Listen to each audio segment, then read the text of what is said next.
Pourquoi est-il enseigné dans de multiples courants et traditions spirituelles qu'il s'agit avant tout de chercher l'amour?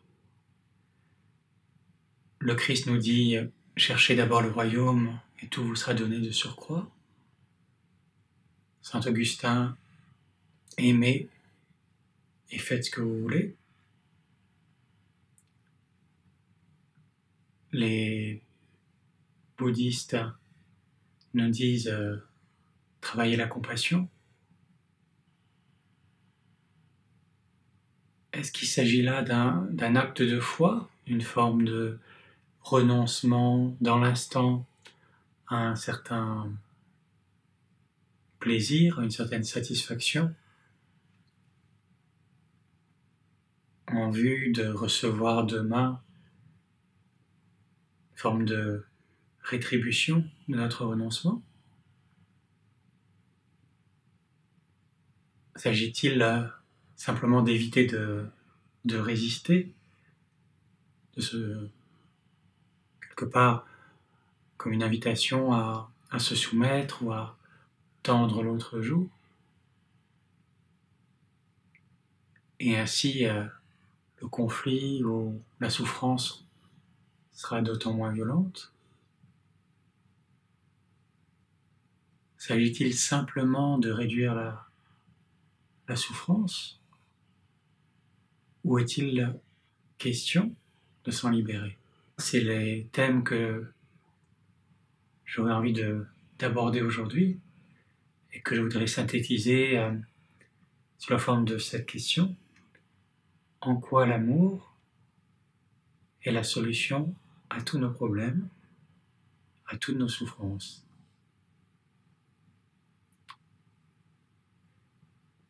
Par amour, évidemment, ici, je n'entends pas l'amour conjugal ou l'amour comme forme de lien social entre deux ou plusieurs personnes, même si ces formes-là n'excluent pas qu'il y ait un amour au sens premier du terme, aussi.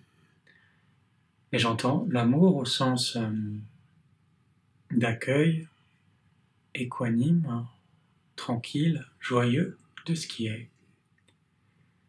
Aimer quelqu'un, en ce sens, c'est non seulement l'accueillir comme il est, mais me réjouir de qui il est exactement, là maintenant. Aimer une situation, une expérience, c'est non seulement pouvoir l'accueillir, au-delà de la tolérer, mais aussi la révérer, la remercier, la célébrer comme étant un visage ou un aspect de la grâce.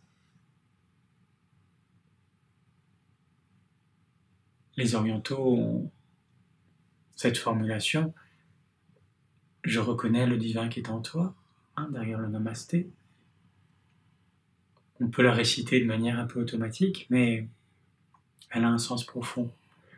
Je reconnais le divin qui est en toi. C'est-à-dire que je te vois au-delà de la forme limitée, accidentelle de ton corps, de ta personnalité, et même de ton humeur de l'instant. Je vois ton être essentiel, je vois ton âme, je vois l'étoile divine que tu es, la source de vie que tu es, la source de perfection que tu manifestes. Donc aimer va bien au-delà d'une simple acceptation ou tolérance. Il s'agit réellement de célébrer l'expérience qui est là, de la reconnaître comme étant une manifestation de la perfection, de la source, de la vie, de Dieu, là où je suis.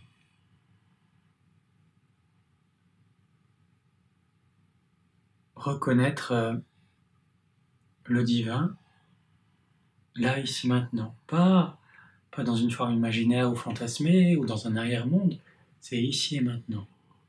Ça, c'est réellement ouvrir mon cœur à cet autre qui est là, ou à cette expérience qui est là ou à ce vécu qui est là.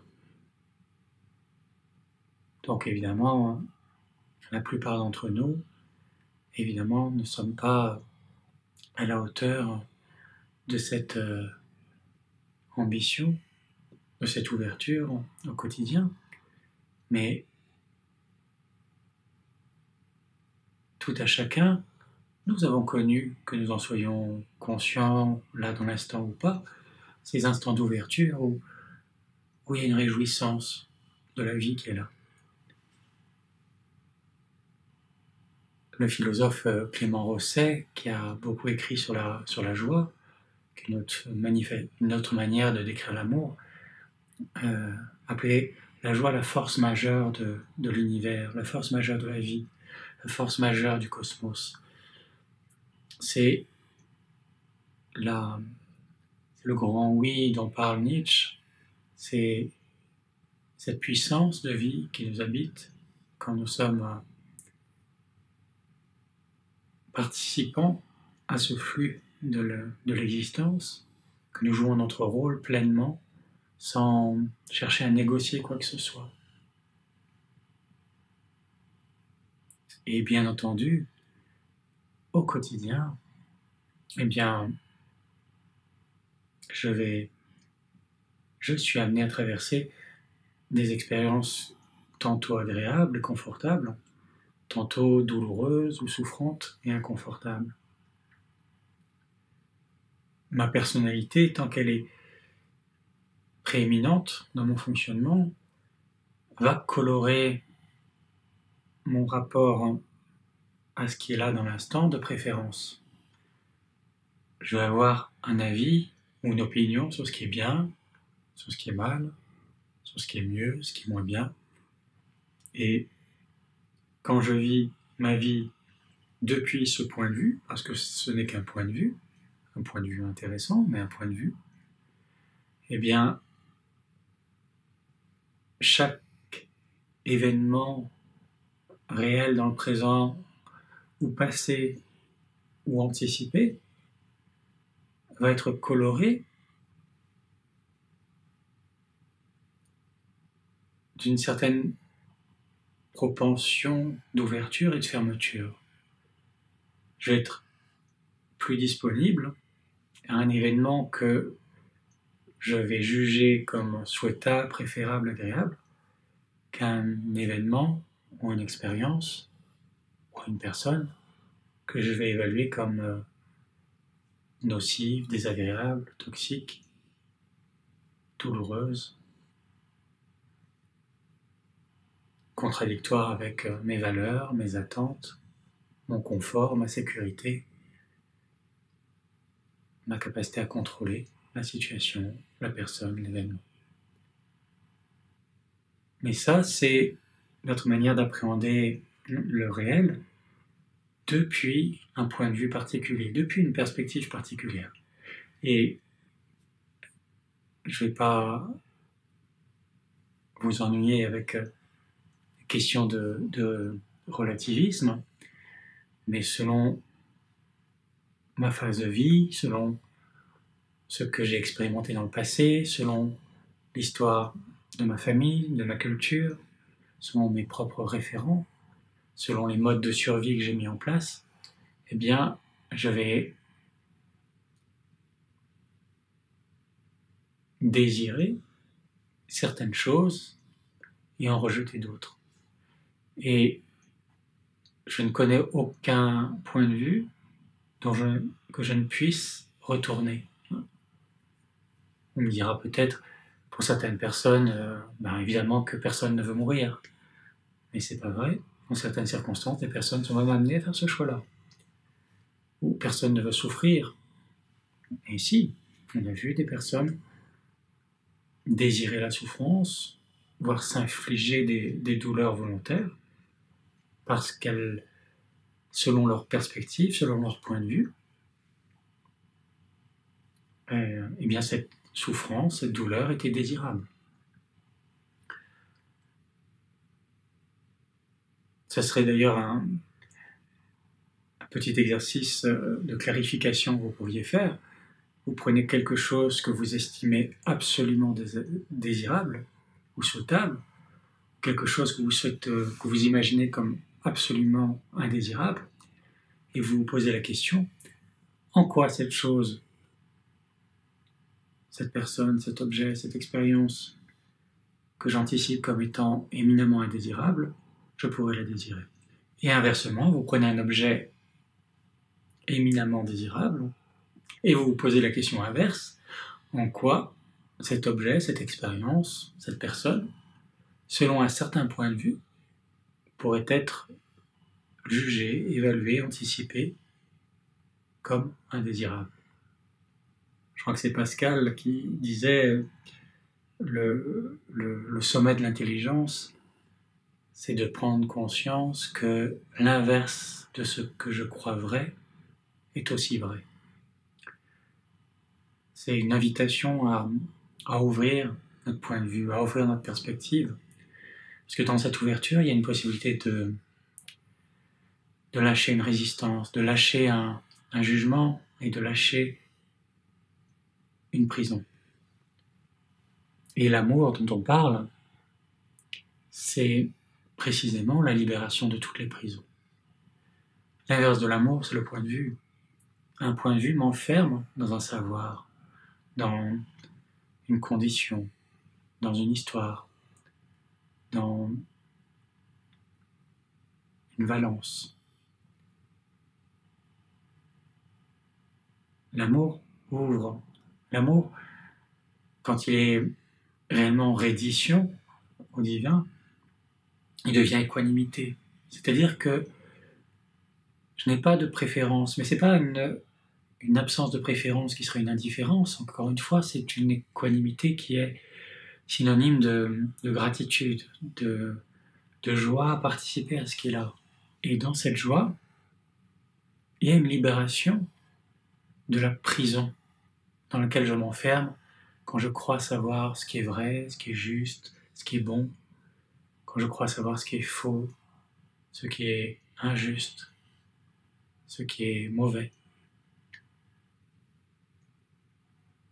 C'est ce que veut dire cette formule ancienne, cette promesse ancienne de la voie, notamment de la gnose, de la vérité, qui dit la vérité vous rendra libre. La vérité vous rendra libre de point de vue. Et quand vous êtes libre de point de vue, vous êtes libre. Vous allez voir que la plupart du temps, ce qui nous opprime dans notre quotidien, dans notre vie, c'est que nous adhérons à un point de vue. Nous n'arrivons pas à sortir de notre perspective. Je suis malheureux dans ma vie parce que je suis tellement persuadé que ce serait mieux si. Ou je suis tellement persuadé qu'il me manque quelque chose d'essentiel, etc. Et j'entends complètement que cet énoncé, cette proposition puisse se révéler comme insupportable quand on est au cœur d'un débordement, d'une souffrance, dans des moments où on n'a aucune marge. Si je viens de perdre mon enfant, ou mon frère, ou ma sœur, ou mon parent, et qu'on ose me dire « Réjouis-toi, vois la grâce », en cet instant, je n'ai peut-être pas la marge de le voir, de l'entendre. Et tout ce que ça va provoquer en moi, ça va être une révolte, une rage, une envie juste d'éclater la figure de cette personne qui ose prétendre ça. Et une telle réaction est normale et compréhensible sur un fond instable. C'est-à-dire, qu'est-ce que c'est un fond instable ? En somatic experiencing, on nous dit que l'instabilité est relative à notre physiologie, à notre système nerveux. Et donc, quand notre système nerveux est déréglé, eh bien, on va être particulièrement sensible à des perturbations extérieures. Beaucoup de personnes qui se définissent comme hypersensibles, une autre manière de le décrire, peut-être dans certains cas, ce sont des personnes avec un système nerveux dérégulé. À l'opposé, vous regardez parfois des moines, parfois des pratiquants, des méditants ou des personnes qui possèdent ces qualités de stabilité de manière naturelle, vous allez voir qu'elles traversent les épisodes, y compris difficiles de la vie, avec une incroyable résilience.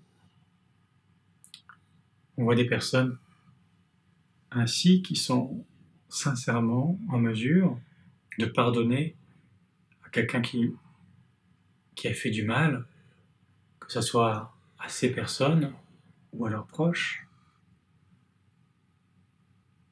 Il y a des témoignages pour le commun hallucinants de lamas tibétains pardonnant à des tortionnaires chinois, et c'est vrai dans toutes les cultures, hein, et ça n'a pas trait à une tradition religieuse ou spirituelle. Il y a des êtres qui ont cette capacité à rester en lien avec l'amour, avec l'ouverture du cœur, même au fond de l'enfer, au fond de ce qui est l'enfer pour la plupart d'entre nous, dans notre acception commune de l'enfer. Et je pense à Ethel Zoom, par exemple, dans les camps de concentration, qui, alors qu'elle sait qu'elle va finir dans les fours, que sa famille a été assassinée, et qui continue à dire qu'elle a écrit dans son journal qu'elle garde foi en l'espèce humaine et qu'elle garde tout son amour à ses tortionnaires. Il y a de nombreux témoignages d'ailleurs de survivants au camp ou au goulag, qui montrent que plus une personne était en mesure de développer cette assise, cette stabilité intérieure, au plus elle était en mesure de traverser les épreuves et même d'être un soutien pour ses compatriotes au cœur de l'enfer. Alors, de quelle stabilité on parle? Et on parle de la reconnaissance de ce que je suis. Quand je sais et quand je sens qui je suis, bien en deçà de la personne, bien en deçà de la personnalité, bien en deçà du corps, bien en deçà du mental, bien en deçà du système nerveux, de la physiologie, il y a un espace, une assise qui est tranquille. Les mystiques l'appellent Dieu, ou la vie, ou la déesse. Les philosophes vont l'appeler l'être, la source, ou l'esprit. Et trouver cet endroit qui est stable, même quand tout est instable. C'est le lieu de la plus grande joie, de la plus grande équanimité. Et c'est en ce sens que lorsque je trouve, que je reconnais cet endroit qui a toujours existé en moi, que je le reconnais, il y a quelque chose qui n'est plus ébranlé. Bien sûr qu'il y a une part humaine qui est touchée. Bien sûr qu'il peut y avoir sur la scène du théâtre dont je suis le spectateur, un être humain, un père, une mère, éprouvé par la perte d'un être cher. Mais ce que je suis n'est pas touché et peut vivre et canaliser l'énergie de cette expérience à partir d'un endroit qui reste ouvert, qui peut rester même dans la gratitude, dans la joie, dans la liberté. Mais quand je me prends pour le personnage sur la scène, bien sûr je suis emporté par la vague. Donc un autre nom de l'amour ou de l'équanimité, c'est notre capacité à ouvrir notre perspective, nos points de vue, jusqu'à nous retrouver hors de la scène, à cet endroit où je suis libre de tous les points de vue, où je suis libre de tous les jugements, où je suis libre de toutes les préférences, où je suis libre de tous les savoirs, et où il y a comme une intégration de l'abandon au divin et de la reconnaissance de ce qui est comme étant autant la volonté du divin que le désir direct, la volonté directe de mon âme.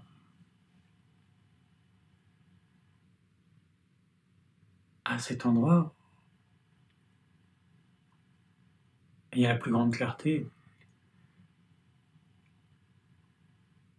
Et je sais bien que la proposition paraît allumée ou délirante ou insuffisante. Et le premier réflexe, probablement à partir de notre personnalité inquiète, anxieuse, désespérée, contrôlante, va être de dire mais l'amour va pas payer mon loyer, l'amour va pas faire en sorte que je guérisse de cette maladie qui me fait souffrir depuis des années. L'amour ne va pas faire que je vais être reconnu si j'ai des attentes de reconnaissance. L'amour ne va pas faire que je vais éviter de souffrir d'une rupture amoureuse. Et je vous invite vraiment à observer chacune des résistances qu'apparaît cette proposition et d'explorer, de clarifier, de mener vraiment une investigation, non pas intellectuelle, mais avec tout votre être, avec toute votre âme. En quoi l'amour est profondément la solution, et même peut-être la seule solution au problème que j'énonce. Il faut bien que je sois conscient que au plus je vais expérimenter les grâces de l'amour dans des situations très concrètes, encore et encore et encore, au plus ma confiance, ma compréhension va grandir, et au plus cette compréhension va faciliter l'ouverture ou la possibilité de l'ouverture pour la prochaine expérience que je serai amené à vivre. Et par exemple, quand il est question de la douleur d'une maladie, quand je traversais des douleurs intenses, il y a par exemple des migraines ophtalmiques ou des douleurs nerveuses, ou simplement même lorsque je méditais des jours immobiles, j'ai pu faire l'expérience très réelle que quand je plongeais au cœur de cette sensation, que je la reconnaissais et que je cessais de l'appeler comme une douleur, mais comme simplement une certaine qualité de sensation, et que j'entrais vraiment dans cette sensation. Si je plonge dans cette sensation que j'appelle lourdeur, si je plonge dans cette sensation que j'appelle brûlure, que j'entre dans cette brûlure, que j'entre dans cette lourdeur, un peu comme si vous zoomiez dans un objet grossier, jusqu'à pouvoir le dissoudre en poussière, en molécules, en atomes, peut-être même à la fin en champ d'énergie. Et à cet endroit-là, j'ai pu vivre des expériences d'extase énergétique, d'extase sensible, de sensualité incroyable, au cœur d'une douleur intense. Mais j'ai pu le vivre aussi dans des expériences de détresse émotionnelle, en plongeant au cœur, par exemple, d'une souffrance de solitude. Au lieu de fuir cette solitude qui me terrorise tellement et que j'essaie presque désespérément de remplir avec des distractions, avec des sorties, avec des compulsions, quelles qu'elles soient, que ce soit le sexe, que ce soit l'alcool, que ce soit la drogue, que ce soit l'intensité, que ce soit le sport, peu importe la compulsion. Quand je m'arrête, est-ce que je suis en paix? Et la plupart du temps, non. Tout ça ne sont que des distractions, des diversions. Ce qui, dans ces moments de souffrance, m'a le plus aidé, c'est de contenir cette urgence que j'avais à un moment d'essayer de sortir de cette situation d'inconfort, dans cette expérience d'inconfort. Là, j'aurais tout fait pour en sortir. Je reste avec. Je ne décroche pas le téléphone. Je pars pas sur Internet. Je n'allume pas Netflix. Je reste avec ce sentiment de solitude. Je reste avec. Et je respire dedans. Et je plonge dedans. Et je vais rencontrer la solitude de tous les êtres qui ont traversé ça, comme si on était tous ensemble avec ces expériences. Et observer ce qui se passe. Observer ce qui se passe. Bien, ces expériences-là, non seulement elles m'ont très concrètement ouvert à grâce au cœur d'un endroit où je vivais l'enfer, mais cette solution de l'amour, de l'ouverture, jusqu'à preuve du contraire, m'a permis de ne plus revivre le même scénario, la même angoisse, comme si cette part de blessure, cette part d'anxiété, de désespoir, cette forme mentale qui m'hypnotisait et me disait ça c'est tellement dangereux, n'y reste pas, c'est tellement dangereux. Eh bien, je lui ai retiré son pouvoir, comme si j'avais pu la prendre avec moi, la reconnaître comme juste une part blessée, et cette part s'est dissoute. Ça ne veut pas dire que ça revient pas, mais ça revient avec beaucoup moins d'intensité, et une part en moi est beaucoup moins dupe. Elle sait que j'ai déjà traversé ça une fois, et que je l'ai déjà traversé 2 fois, que j'ai déjà traversé 3 fois, et que tout ce que j'ai pu mettre en œuvre pour éviter ou esquiver n'a fait qu'ajourner la rencontre. Alors que, en plongeant directement, en choisissant de prendre le risque d'aimer, de rencontrer cette expérience, de la prendre dans mes bras, dans mon cœur, de la remercier, et ça arrive à la fin, c'est le cadeau, il y a quelque chose qui est profondément transformé. Et je n'ai pas rencontré une seule expérience qui résiste à l'amour.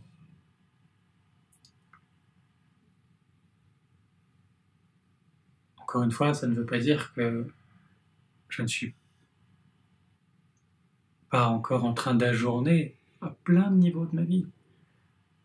En tant qu'humain, on est en chemin, mais se souvenir qu'à chaque instant, et en particulier dans les situations inconfortables ou difficiles, j'ai le choix de fuir la rencontre avec l'expérience qui m'est proposée là, ou de faire la pratique, de suivre l'invitation que tous les maîtres spirituels nous ont toujours invités à faire. Rencontre, fais confiance, traverse. Il y a un gardien sur le seuil, derrière il y a un trésor. Traverse, traverse.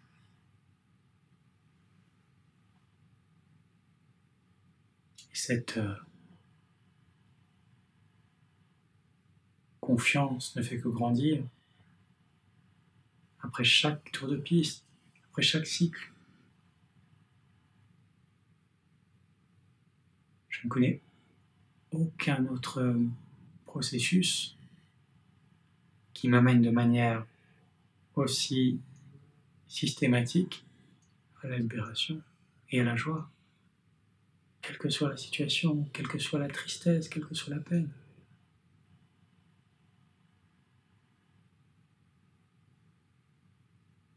Et c'est presque comme si toutes les situations de nos vies, tous nos enjeux étaient que des prétextes. La rencontre que je désirais, que je n'ai pas faite, le succès que je cherchais, que je n'ai pas eu, la personne que j'ai cherché à sauver, que je n'ai pas sauvée, la reconnaissance que je voulais, que je n'ai pas eue, ou inversement, tout ce que j'ai pu réussir, apparemment, etc. Comme toutes ces situations n'étaient que des prétextes, parce que la seule chose qui est éprouvée au fond du fond, c'est mon rapport à cette situation, à cette expérience, à cet autre. Et est-ce que c'est ouvert ou est-ce que c'est fermé ? Et quand c'est confortable, quand c'est agréable, quand j'ai ce que je veux, il y a aussi des des manières de quitter l'amour. Évidemment, c'est moins spectaculaire, c'est pas un rejet, mais c'est un agrippement. Je m'accroche, je m'accroche, je m'accroche. Les deux manières de quitter l'espace de l'amour, c'est m'agripper ou repousser. C'est la même chose en inversant. Quand je m'agrippe à quelque chose, je rejette l'opposé de ce que j'identifie ou attache à cette chose. Si je m'accroche à la présence d'une personne, évidemment que je suis en train de rejeter ou de fuir l'absence de cette personne. Donc toutes les situations de vie ne sont que des prétextes pour nous amener juste à voir tous les endroits où c'est encore fermé. Et ce chemin d'ouverture qui est le chemin de tous les saints, de tous les génies, de toutes les voies authentiques, eh bien, c'est un chemin d'ouverture. Et qu'est-ce que ça change dans mon existence quotidienne très concrète si je choisis de changer de perspective, si je choisis d'élargir ma perspective, de décider autre chose, de faire un choix différent de celui auquel je me suis attaché jusqu'ici, de faire une évaluation différente, de renverser quelque chose, de renverser une perspective. Tiens, ça m'a toujours paru désirable. En quoi c'est indésirable? Tiens, ça m'a paru toujours indésirable. En quoi c'est désirable? Plongez dedans, regardez, sentez, observez. Et vous allez éprouver progressivement une libération. Il y aura des phénomènes aussi qui vont pouvoir se manifester quelquefois un peu spectaculaires, quelquefois légers.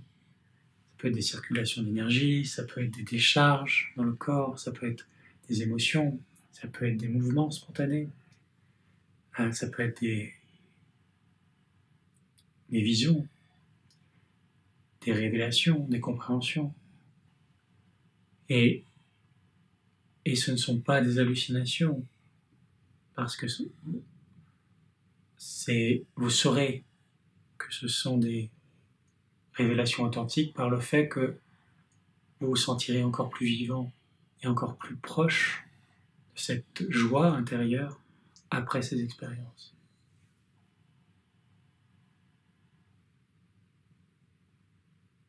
L'amour est la solution à tous nos problèmes, à toutes nos souffrances. Et c'est même la seule solution.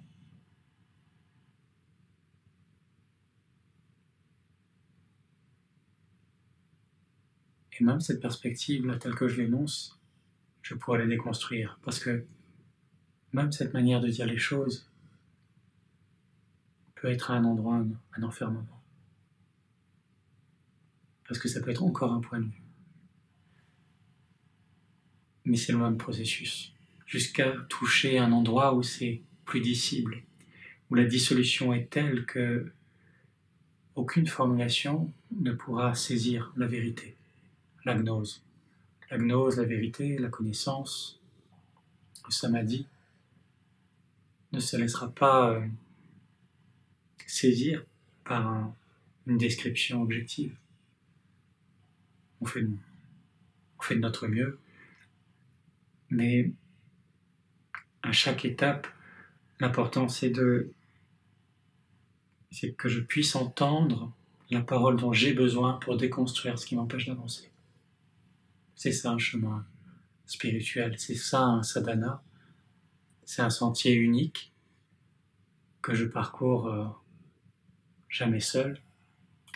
J'ai toujours des aides, des soutiens, des alliés, qu'ils soient reconnus ou pas, qu'ils soient conscients ou inconscients, qui portent le titre de thérapeute, d'ami, de kidam que je croise, qui me permet une prise de conscience dans la rue, que ce soit un signe dans le ciel,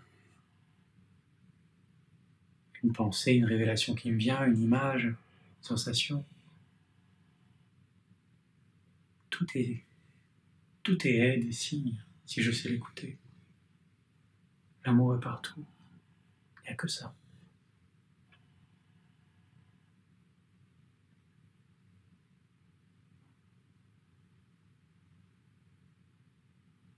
Merci de votre attention. Je vous dis à bientôt et je vous souhaite une magnifique exploration.